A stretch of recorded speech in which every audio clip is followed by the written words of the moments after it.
para la siguiente pregunta. ¿Qué habilidad quitando 23-24 hacia 29? ¿Tú qué piensas?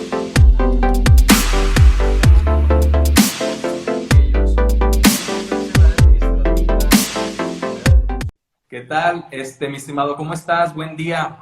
Bien, muy bien, gracias, con el gusto de acompañarlos en este en vivo y muy a tus órdenes aquí, llegando al estudio para servirte. Muchísimas gracias. Oye, bueno, te voy a presentar, bueno, sé que eres conferencista, periodista, un hombre muy emprendedor, que es justo de lo que vamos a hablar. Pedro Ferriz Híjar, mi estimado, gracias, bienvenido, ¿cómo estás? Bien, muy bien, gracias, pues con el gusto de estar aquí contigo. En verdad, muchas gracias por la presentación y muy a tus órdenes, efectivamente soy conferencista, soy periodista y pues me gusta mucho este asunto de la política, tengo mis estudios y con el gusto de poder platicar contigo y con todo tu auditorio. Excelente, mi estimado Pedro. Mira, aquí tenemos ya 16 personas conectadas. Esperemos que vayan sumándose más, porque esta entrevista, que bueno, primero que nada te agradezco de verdad el tiempo que te diste para poder platicar y poder compartir diferentes puntos de vista sobre innovación, negocios, emprendimiento, que son pertinentes hoy en día con todo lo que está pasando. Así que gracias nuevamente, mi Pedro. Muchas gracias. No, hombre, muchas gracias a ti, muchas gracias por esta entrevista y pues estoy a tus órdenes, échale. ¿De qué quieres que Excelente. platiquemos? Muy bien, Pedrito. Bueno, vamos a empezar primero que nada, que bueno, ya te presenté y la gente también te conoce y sabemos sobre tu trabajo, pero cuéntanos a toda la gente que se va a ir sumando y que se va a conectar y que van a ver esto después, cuéntanos, ¿quién es Pedro Ferriz Híjar? ¿Qui- ¿Cómo te describes a ti mismo? Pues qué buena pregunta. Yo creo que es lo que más difícil uno tiene que hacer, es describirse uno mismo. Pues mira, siento ahorita que soy un joven comunicador, todavía me puedo decir joven, creo yo, tengo 40 años, Ok, tengo alrededor de 17 años en los medios de comunicación, he estado en algunas televisoras, cadenas de radio, de televisión principalmente, conferencista, me gusta mucho el estudio, soy licenciado en Relaciones Internacionales, estudié periodismo, soy un apasionado del derecho, el derecho internacional y el constitucional. Me gusta mucho la economía. Soy un hombre que es apasionado también al deporte, soy muy disciplinado en el deporte, creo que es una forma muy importante de canalizar no solamente tus energías, sino tener una buena disciplina que siempre te ayuda mucho a enfocarte en la vida. Me gusta mucho el estudio, me gusta mucho leer, me gusta mucho la educación, conocer lo que está pasando en el mundo. Soy un internacionalista de corazón, me gusta mucho ver el panorama internacional para poder analizar el panorama nacional y el panorama nacional me encanta analizarlo de una forma que tenga sentido para mí, en un estricto muy realista de lo que sucede. Yo no soy de los idealistas de la política ni de la economía, al contrario, yo soy más de un corte realista de ella y me gusta mucho el sentido práctico de la vida, soy un hombre muy pragmático, que me gusta decir las cosas pues como son. Siento ser una persona que no tiene pelos en la lengua, que siempre lo que digo, como decía mi abuelo, es con los pelos de la burra en la mano. Yo no soy una persona que dice las cosas si no tengo conocimiento de causa y con ello poder sustentar todas las ideas y fundamentos que pongo sobre la mesa. excelente, Pedro. Creo que, digo, a título personal ya coincidimos en el hecho de ser frontales, tener una visión global y aplicada en lo local. Creo que eso es fundamental. Y justo vamos a hablar de también temas de juventud. Estás joven y bueno, hay una cantidad inmensa de jóvenes aquí en México. En México hay más de 25 millones de jóvenes, lo cual representa el 30% de la población. Entonces, de verdad que el poder hablar de temas que son pertinentes para ellos y para nosotros, pues cae de lujo. Y la segunda pregunta es, ¿tú te consideras un emprendedor, sí o no, y por qué motivo? Pues sí, sí me considero un emprendedor. Mira, yo nací en 1980, en donde pues empiezan a desarrollarse las teorías digitales, ¿no? Creo que eso es importante. Mi generación no es una generación fácil, es una generación que vivió este periodo de la transición, el nacimiento del Internet y muchas nuevas tecnologías que empezamos a comprender. Fuimos la primera generación de lo que después vienen los famosos millennials y los centennials y demás que ya nacen con estas habilidades que nosotros tuvimos que aprender al paso de nuestra vida, ¿no? Pero que crecimos con ellas.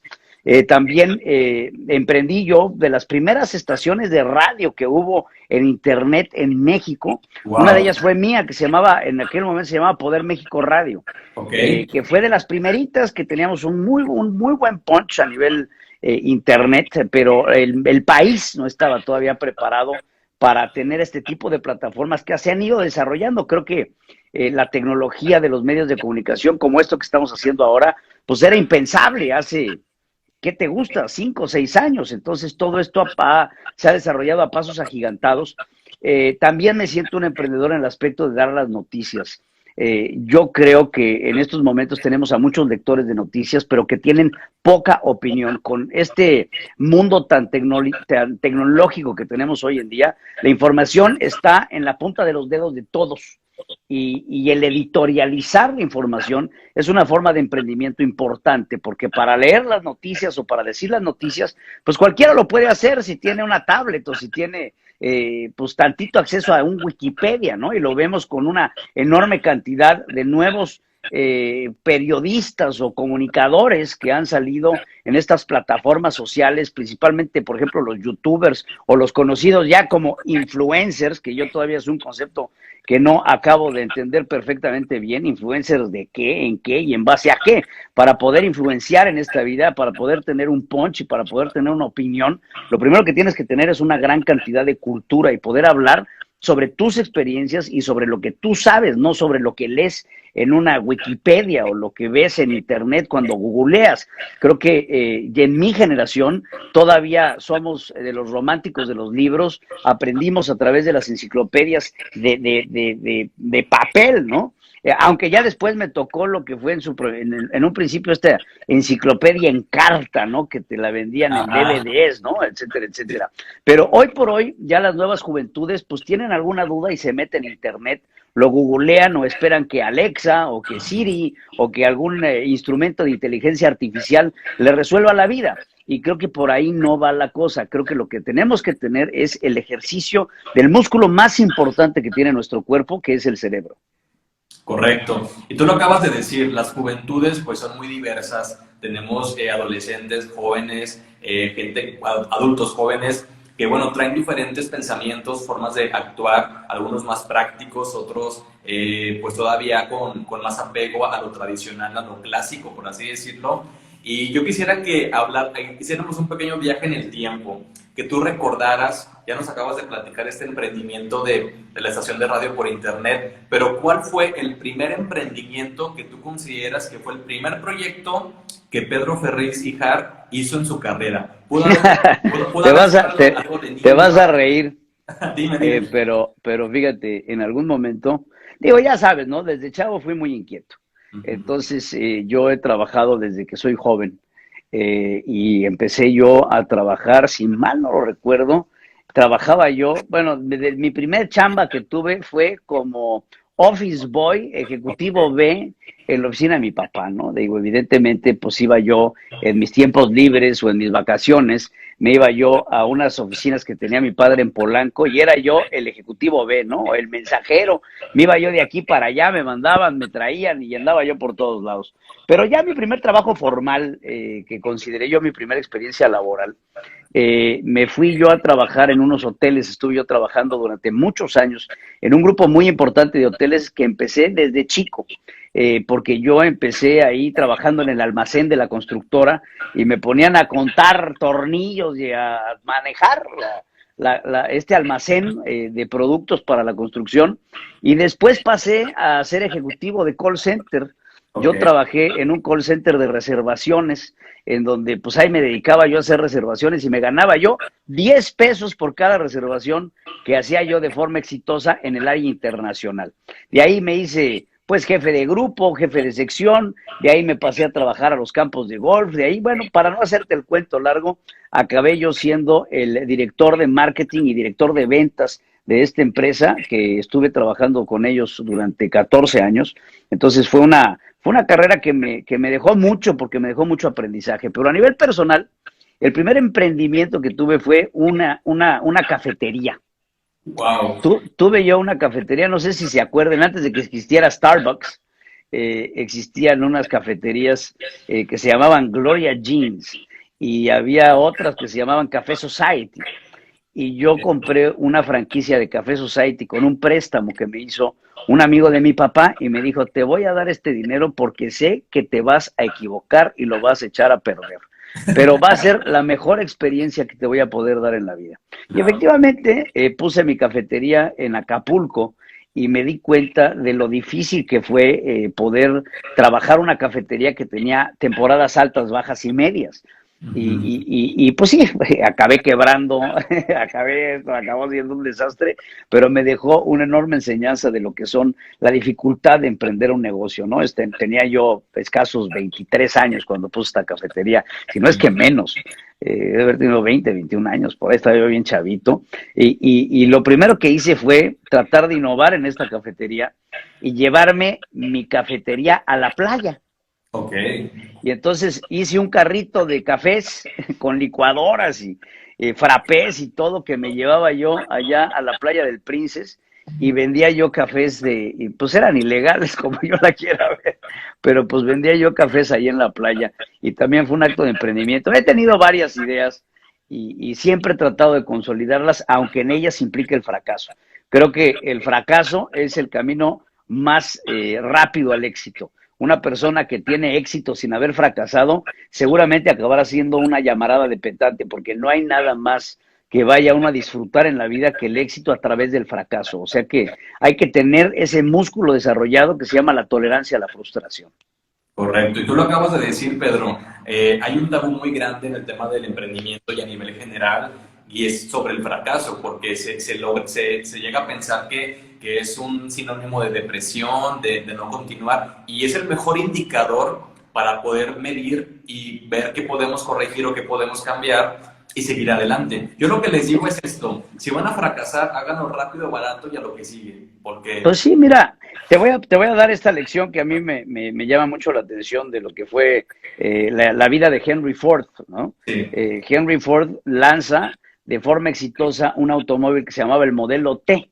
Ujú. El modelo T fue el primer auto de producción masiva en línea, consolidando así a esta gran armadora que hoy conocemos como Ford Motor Company. Y el modelo T, la gente no sabe por qué se llamaba el modelo T, por qué le pusieron el modelo T. Y el modelo T era así porque antes estuvo el A, el B, el C, el D, el E, y así, hasta que llegaron al modelo T, que Ok. fue el modelo que tuvo éxito. Pero no quiere decir que detrás de este modelo exitoso no hubo una serie de fracasos tan grandes y tan amplios que nos vamos de la A a la T en el alfabeto para llegar hasta un modelo exitoso que hoy se convirtió en una de las empresas automotrices más importantes del mundo. Exactamente. Se resume todo esto en que este camino no es de 100 metros, es una carrera de resistencia. Al final es quien aguante Así más. es, más vale paso que aguante que trote que canse.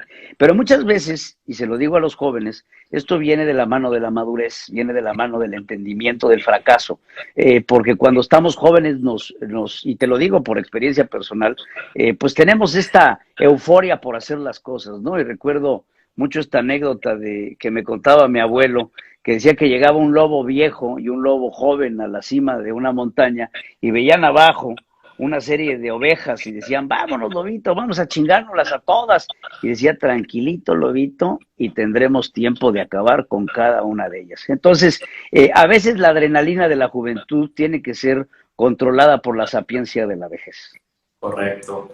Exactamente, al final es un mix entre la experiencia y la energía acumulada que se puede canalizar de las nuevas generaciones, y ese es el reto de todos los días quienes trabajamos con jóvenes: cómo les canalizamos pues esa pila que luego la llegan a usar para cosas no tan buenas, pero el chiste es que se encauce. Pero ¿sabes qué? Que hay veces en esta vida que pasar por esas cosas no tan buenas también te deja una enseñanza. Sí, Y hay que saber capitalizar. El problema está cuando pasas por esas cosas no tan buenas, porque todos pasamos por ellas, y no sabemos capitalizar el fracaso, porque el fracaso nos tiene que dar una oportunidad de renacer. y si nosotros no capitalizamos en nuestra juventud el fracaso, entonces vamos a ser unos fracasados todas nuestras vidas. Yo me he caído N cantidad de veces y lo importante de esta vida no es caerte, es saberte levantar las veces que sean necesarias. Correcto, así, totalmente de acuerdo, Pedro. Vamos a mandar unos saluditos aquí a toda esta gente bonita que está escribiendo: Joax Ontaneda, Alberto Amirano, Isma, Sapien Jesús y Pedro Salcido se unieron, Gerardo Villegas, Bruno, Héctor Ander, Emilio, Blanca Leal, Bazar, Pax CDMX, a todos los que están uniéndose. Gracias por sintonizarnos, por escucharnos. Dejen sus preguntas y aquí vamos a continuar con Pedro Ferriz. Bueno, vamos con la que sigue, mi Pedrito. ¿Cuál ha sido? Bueno, tú sabes, ya estamos hablando en tema de retos, de que todos los días nos enfrentamos a problemas y el chiste es cómo se resuelven.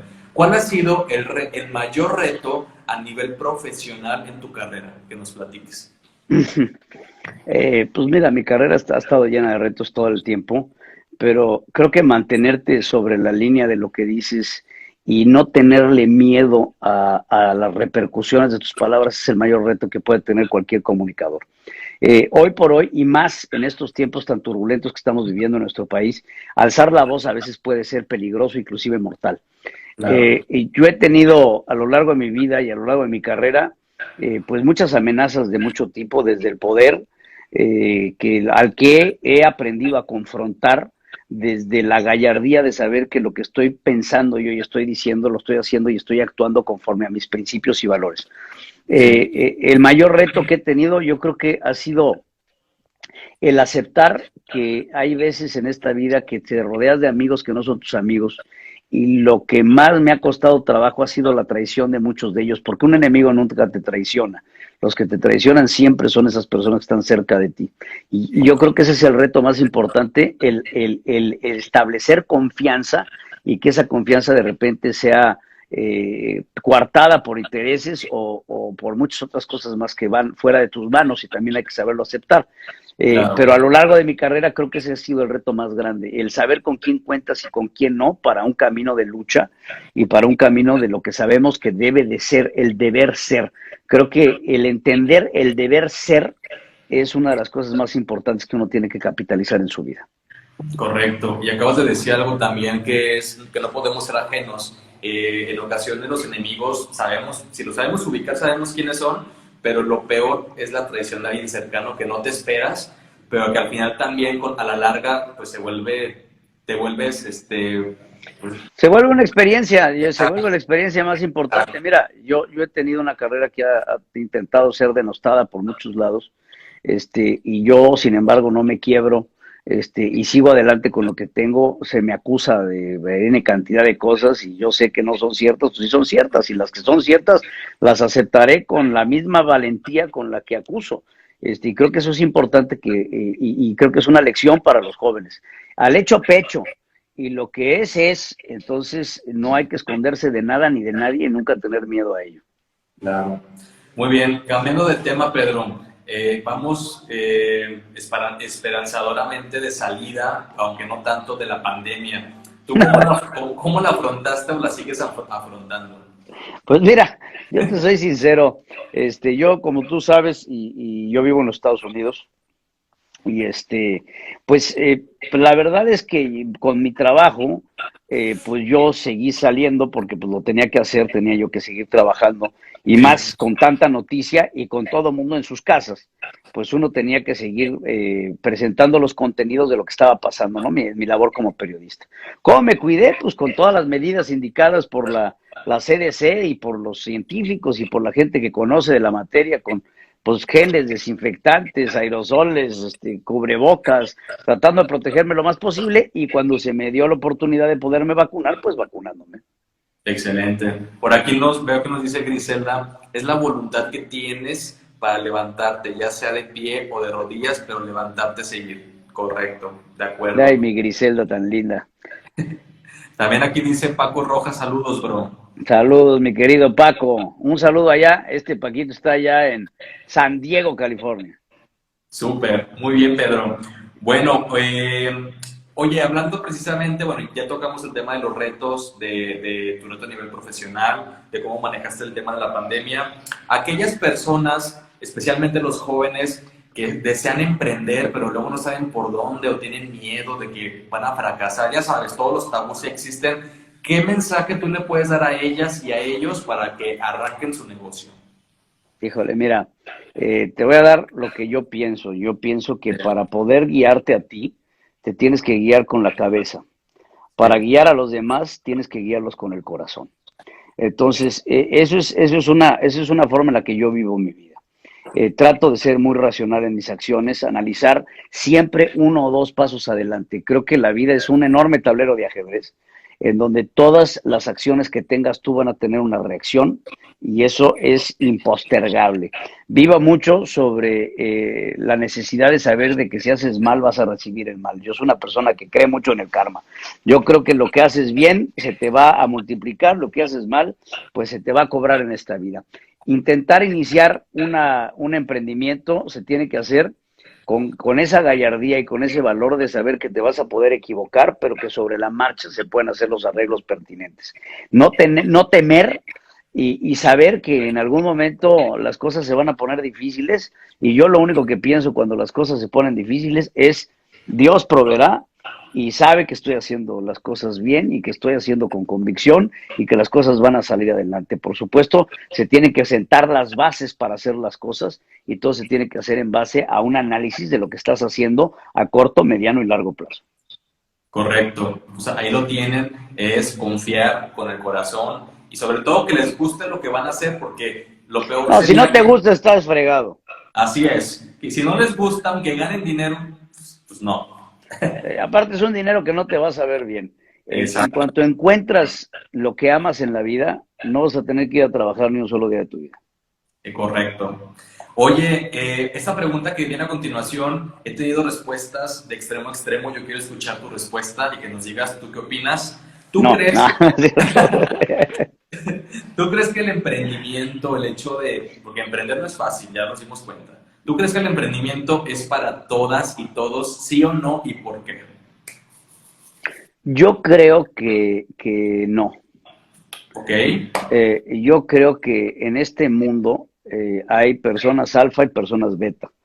Ujú. Hay personas que tienen más el don del liderazgo y hay gente que no sabe lidiar con el éxito. Y eso también hay que saberlo. Hay personas que no saben liderar, pero sí saben seguir. Y sí Ujú. saben seguir indicaciones y hay gente que sabe dar indicaciones. Y lo primero que tienes que saber para dar indicaciones es haberlas seguido. Para poder ser líder, primero se tiene que haber sido una persona que se deja guiar para poder llegar allá.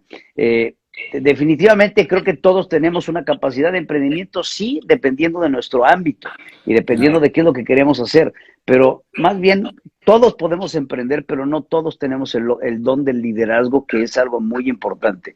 Y el liderazgo se profesa con el ejemplo. El emprendimiento se hace a través de las acciones repetitivas que se generan en una costumbre. Así es. Y también es importante mencionar que no todos tienen el hígado para aguantar los problemas. Por eso, o sea, no a todos nos pasa. Hay gente se ponen con enfrente un problema y lo primero que les pasa es que se nubla la vista. Claro. Y a todos nos puede pasar. Pero lo que tenemos que saber es que a tripas, corazón, no hay que mezclarlas. Y el consejo más importante que yo les puedo dar en la vida es que cuando tengan pasión en su corazón, que se queden callados. ¿Por qué? Pues porque cuando uno habla con pasión en el corazón o enojo, tiende a equivocarse. Uno tiene que hablar con la templanza y la mesura de la tranquilidad. Wow, ok. Ok. Lo estoy analizando, nunca lo había escuchado. Cuando tengas pasión en tu corazón, quédate callado. Porque cuántas veces no nos ha pasado que nos enfadamos o estamos con estrés o algo y Claro. decimos N cantidad de sandeces y pendejadas. Lo que tenemos que hacer es aprender que dentro de la tranquilidad está la claridad. Claro, oye, bueno, esa parte me hizo mucho clic, como que estoy agarrando el 20 en plena entrevista, pero sí es un sentimiento, una pasión positiva también que la hace callado. No, bueno, hay de pasiones a pasiones, Claro, hay de pasiones a pasiones, ¿no? A lo que voy con el comentario es principalmente en la pasión del enojo. ya, ok. Perfecto. Bueno, ya estamos casi cerrando. Aquí dice Griselda, la víscera dejarla a un lado cuando tienes un negocio. Así es, a la vez, es que eso es bien importante.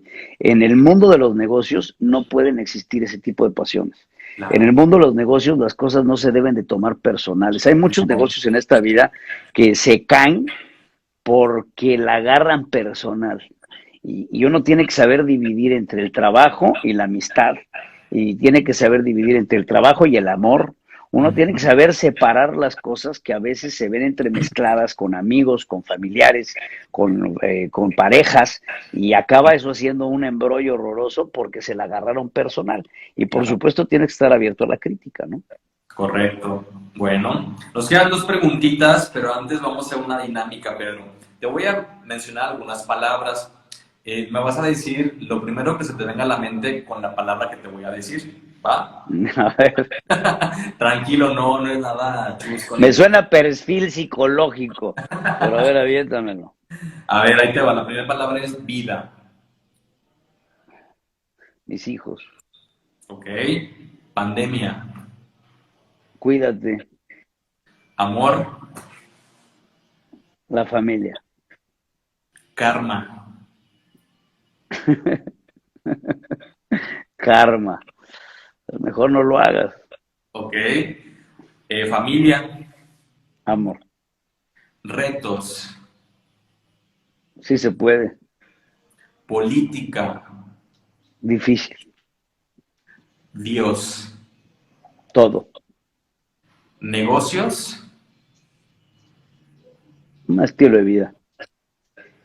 Y por último, padre. Un ejemplo. Muy bien, ya te conocimos un poquito más, Pedro. No es análisis psicológico, ¿eh? Nada más es para No.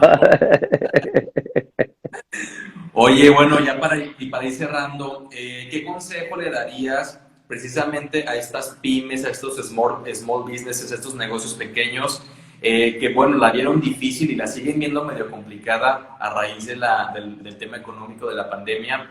¿Qué consejo le puedes dar para que, bueno, pues puedan continuar adelante y se motiven? Sobre todo el tema motivacional, ¿no? Que es también Mira, es parte de... vienen tiempos muy complicados. En verdad, económicamente hablando, y te lo digo, cuando yo empecé a hablar de temas económicos, la economía era un modelo predecible. La matemática era tal que podíamos entender qué podía pasar y se podía predecir. Hoy por hoy, creo que en términos económicos y macroeconómicos, la vida económica se ha complicado a tal grado de que se ha convertido en un ente impredecible, pero con mayor vida que nunca. Claro.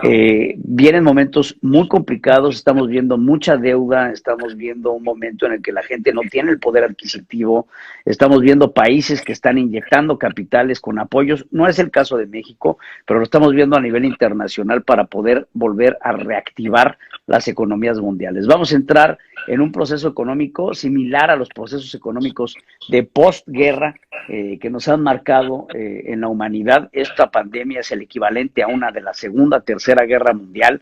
En términos económicos, la devastación económica será tal. ¿Qué le puedo decir a los emprendedores? Que a río revuelto ganancia de pescadores. Vamos a tener nichos de oportunidad que van a tener que ser tomados. Hoy por hoy, las empresas tecnológicas, las empresas de autoservicios, las empresas de entregas, hay muchas empresas que han visto dentro de la pandemia un gran crecimiento producto de las necesidades que a pasos agigantados hemos tenido que tomar ahora en esta época pandémica. Yo ahorita estoy transmitiendo desde un foro que tuvimos que improvisar en esta pandemia para poder seguir con nuestras labores sin tener que romper nuestras programaciones. Por ponerte un ejemplo, vemos los grandes capitales que empresas como Zoom, como Google Meets, como Amazon y como todas estas grandes tecnológicas tuvieron durante la pandemia. Va a venir un proceso de renormalización de la economía sin lugar a dudas, pero va a llevar esto un proceso largo en donde el embate seguramente se los van a llevar los emprendedores, que a la larga los que aguanten y los que soporten van a ser los que se lleven los grandes réditos. Sin lugar a dudas, vienen épocas difíciles, va a haber mucho intercambio cambiario, vamos a ver una disminución en los comercios internacionales, pero aún así el mundo se va a recuperar porque es un proceso natural. Véanlo ustedes como un ente vivo. Cuando te da gripa te sientes mal, pero eventualmente te mejoras. Estamos pasando por una neumonía, por decirlo así, una neumonía económica que implicará que muchos negocios van a quebrar, muchos empleos se van a perder y poco a poco va a haber una recuperación económica y laboral en el país y en el mundo que nos llevará nuevamente a estar en esquemas normales. Cuando escuchemos los números económicos, les pido de favor que tomen en cuenta el gran déficit que tuvimos el año pasado, y cuando nos hablen de crecimiento, tienen que saber que los crecimientos que están planteando los gobiernos no son crecimientos en base a cero, son crecimientos negativos. En base, por ejemplo, el caso de México, a un menos 8.9 o menos 8.5 de decrecimiento, desaceleración económica, que cuando te hablan de un crecimiento del 5%, no se habla de un crecimiento a base cero, se habla de un crecimiento a base menos 8, por lo tanto sigues teniendo un decrecimiento de 4 o 5 puntos porcentuales. Por lo tanto, esto va a ser un proceso largo, va a ser un proceso económicamente muy desgastante para los países, que van a ser los que van a tener que sufragar, y va a ser la labor del gobierno, de la mano con el empresariado, poder sacar adelante el poder adquisitivo y poder reactivar al país en un proceso económico que sea de bonanza nuevamente, que ahorita no va a ser por lo menos en un plazo de 4 o 5 años. Claro. Yo creo que todo esto que nos comentas es un buen contexto y informativo también para aquellos que, bueno, tú sabes que el emprendedor también, a raíz de las crisis, de las problemáticas, genera y lanza proyectos, startups o diferentes iniciativas. Entonces creo que es muy importante todo lo que mencionas. Por aquí, Inge Zavala dice, ¿cómo ves a México en el 2030? Me imagino que por el tema de la Agenda 2030. Sin AMLO. Esperemos. Pues mira, tenemos ahorita la oportunidad, y es importantísima, y más ahora que vienen las elecciones, de poder reajustar lo que estamos viviendo en México. México está apostando por las tecnologías sucias. Vemos un aumento en las termoeléctricas, en el uso de más del 300%, lo que implica que México está teniendo un nivel de contaminación que no es sin precedentes, ¿no? Eso por un lado. Por otro lado, México, siento yo que geopolíticamente está haciendo una mala apuesta, haciendo alianzas con Rusia y con China, que ahorita se están enemistando con nuestro aliado natural, que sería los Estados Unidos. Veo una agenda bilateral con los Estados Unidos desatendida, lo que podría implicar para México una pérdida importante de comercio, que se está apostando hacia los mercados asiáticos, principalmente Rusia y China, que van a tardar mucho tiempo en cuajar, si es que cuajan en lo absoluto, porque pues en Rusia y en China no tienen las mismas necesidades que tienen los norteamericanos de los productos y la manufactura mexicana. Entonces, si México no revalúa su posición geopolítica internacional, y México no revalúa su posición interna y su política de crecimiento interno, vamos a tener un grave problema en donde podemos entrar en una espiral deficitaria importante, y una espiral inflacionaria importante, que va a tratar de ser enmascarada por el gobierno que está encabezando Andrés Manuel López Obrador, con alzas a los salarios mínimos, como lo estamos viendo, que lo que dejan es una mayor capacidad de entrar en este vórtice inflacionario que nos podrá dañar muchísimo nuestra economía, y creo que es tiempo de rectificar el camino de los mexicanos, que íbamos, aunque no por el mejor de ellos, íbamos avanzando hacia un país en vías de desarrollo, y hoy hemos hecho un retroceso importante para volver a ser considerados un país tercermundista, producto de las políticas internas que repercuten en el exterior mexicano. Correcto, Pedro. Mira, por aquí, bueno, hay gente que está comentando mucho, pero quiero mandarle un saludo a Carla Zamora, que ella siempre nos ve desde Colima. Carla, saludos. Y bueno, por aquí también la misma persona nos Sí, comenta Carlita. que están engañando a la gente, que no les inyectan la vacuna por ese tema. Pues ya dijo el Pigmenio Ibarra que son vacunas, que fue la CIA, ¿no? Creo que es miserable lo que está haciendo el gobierno de México en torno a las vacunas. Hemos vacunado a un poquito menos de 12 millones de personas. Tenemos 15 millones de vacunas, y la promesa de que van a llegar muchas vacunas más a nuestro país. La verdad es que hoy, por ejemplo, Marcelo Ebrard anunció que va a ir a Rusia y va a ir a China, nuevamente parte de su agenda para garantizar la llegada de las vacunas a México. Lo más difícil que tenemos los mexicanos es querer poner vacunas y no las tenemos. Entonces, ¿qué pienso de las vacunas con aire? Pienso que dan este sentido de que se está vacunando, pero en realidad no se está haciendo nada. ¿Es 1, 2, 3, 4, 5 casos los que hemos visto? Pues sí, pero nos hacen pensar cuántos casos más habrá de este estilo en donde por indicaciones de alguien, no sé de quién, una persona nada más te pica y te saca para darte la sensación de que te vacunaron, en realidad no hicieron nada, ¿no? Se me hace miserable, se me hace mezquino y se me hace que son acciones que pueden rayar en la negligencia criminal. Claro, poco honorable también. No, Algo que pocos huevos. algo que no comentamos, precisamente lo quiero sacar a colación, es el tema de que, bueno, emprender no tiene que ver únicamente en la parte empresarial. Uno puede emprender alguna carrera política, algún tema de una carrera, un estudio, lo que quieras, pero arrancarlo. Aquí Así es. nos pregunta Blanca Leal, ¿qué opinas de los candidatos a gobernador en Nuevo León? ¿Será que debemos confiar en los jóvenes, las jóvenes propuestas? Si estás hablando de Samuel García, Samuel diría que García no. aquí dice Clara Luz, Adrián de la Garza, Fernando Lazarraba. Pues mira, francamente, Nuevo León está pasando por un proceso difícil. Ujú. Al parecer, el que va punteando en las encuestas es Adrián de la Garza. Ajá. Sin embargo, la propuesta de Samuel, al parecer, va creciendo. Yo no creo en ese crecimiento de 17 puntos en las encuestas.